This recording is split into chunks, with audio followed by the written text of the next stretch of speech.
Alright, welcome everyone. Thank you for joining me tonight. My name is Greg. Communications has been changing over the years. We see a big difference in, especially in my lifetime, as far as like instant messaging, internet access, social networking groups, personal cell phones, social. But anyways, we see the changes in technology, and it seems today it's like society is losing a grasp on how to communicate on a one-to-one basis. We're slowly seeing this. It seems almost, per se, like a dying art.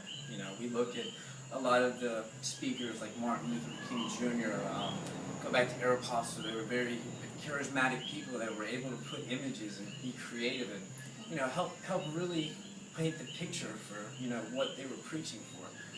So today, I'm going to be covering body language.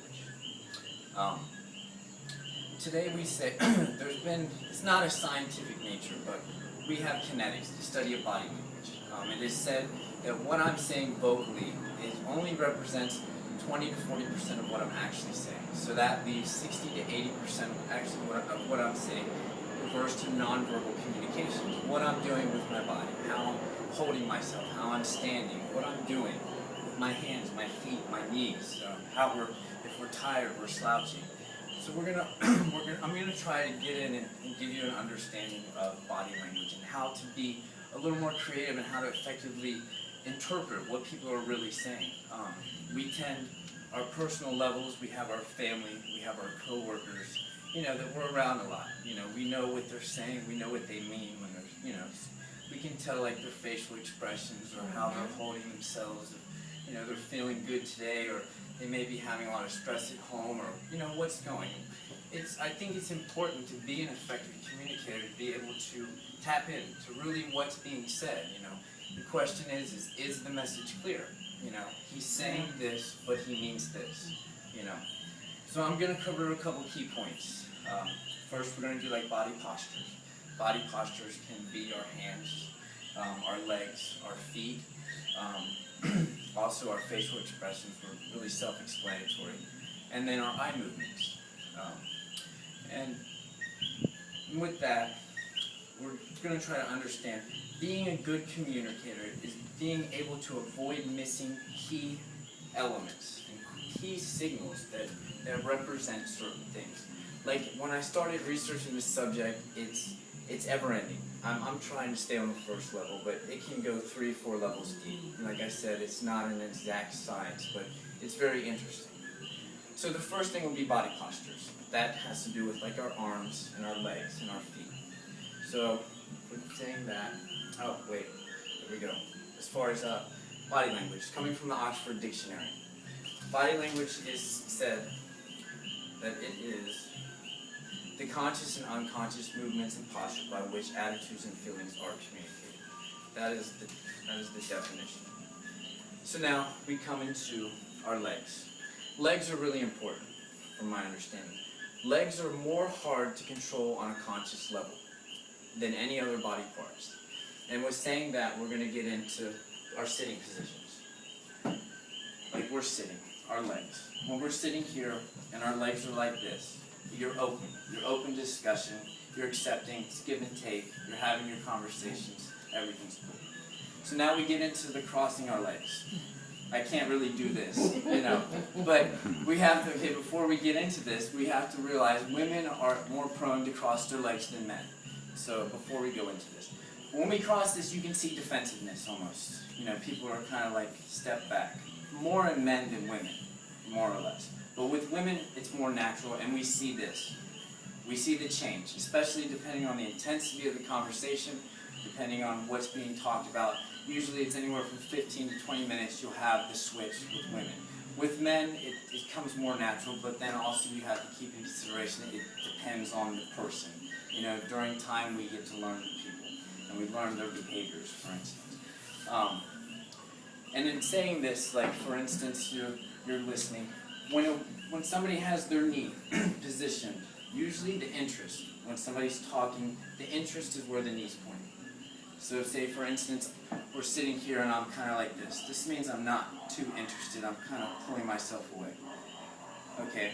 Then we have, can be the same. Then we have, it's called the American Figure 4 cross. This is more seen in men. You know, it is said this puts more strain on the back. This is a very uncomfortable position. It's not, I use it at times. You know, it can be, you know, you're independent, you know, you're just chilling, you're talking, you're shooting whatever. But then also if the discussion gets heated, or depending on what's talking and somebody does this, it's more or less like stubbornness, like, I'm not listening to this, I don't want nothing to do. You know, you can, stubbornness.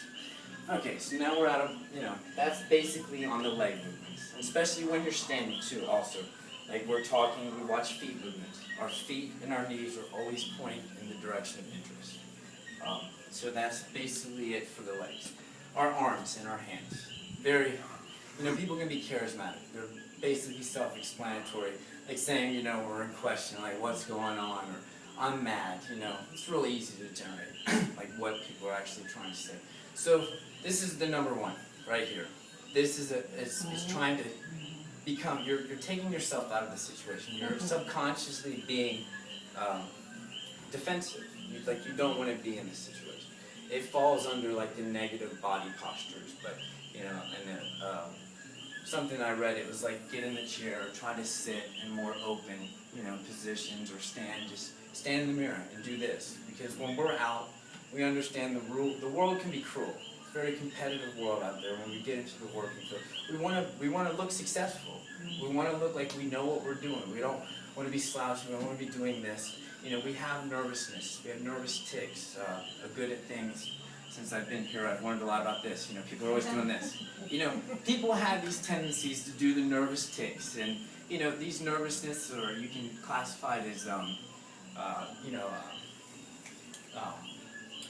it's like nervousness and insecurities. But these kind of play on it, but it can be from a random amount of things. Like, say you have a lot of stress at home, you've had a long day, you lack food, you lack water. You know, we do this. Our relationships with things, pens, lighters, anything that we're doing to kind of distract. You know, and it can be a lot of things that we're, you know, subconsciously dealing with that we're not actually thinking about. So with saying that, you know, we understand the legs in the direction of the knees, the feet, the arms, and, you know, just being open to conversation in the direction. All right, so now we're going to come in. Oh, totally forgot that. There's my roll. We come into the facial expressions. Charles Darwin coined this, the sixth universal, in his book, which is pretty interesting. It's 1872, if I'm not mistaken. But the expressions and emotions of man and animal. And these are basically self-explanatory.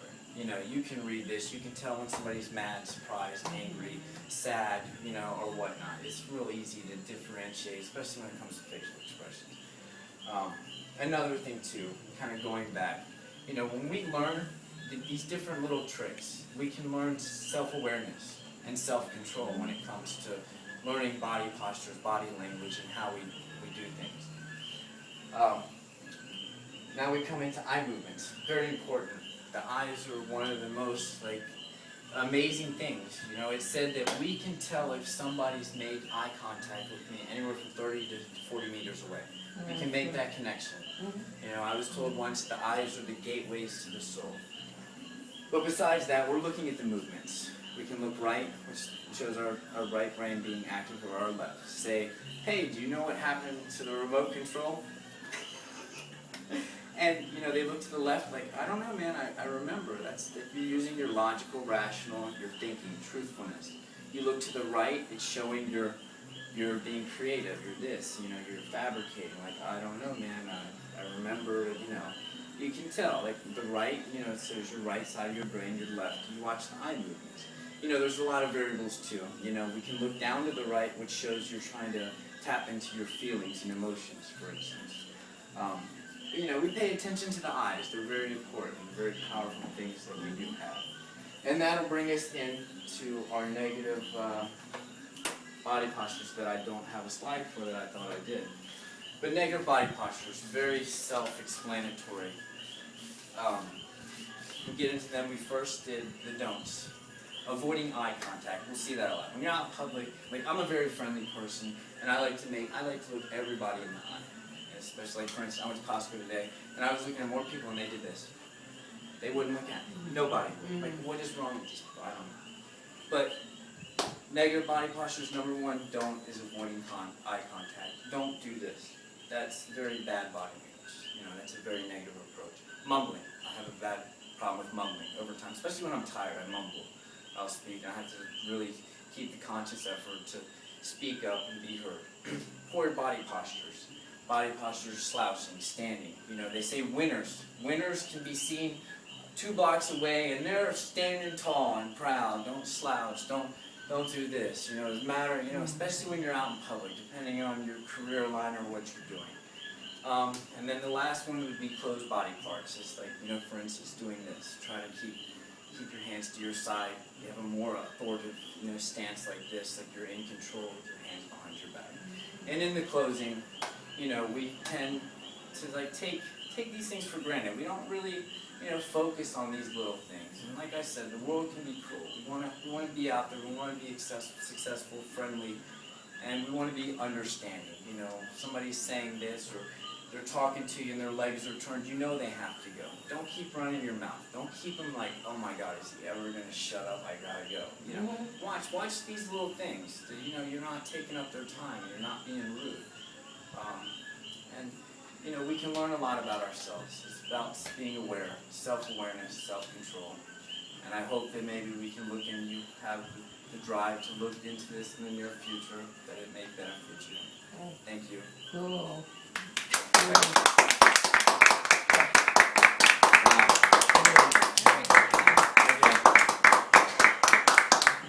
Muy bien.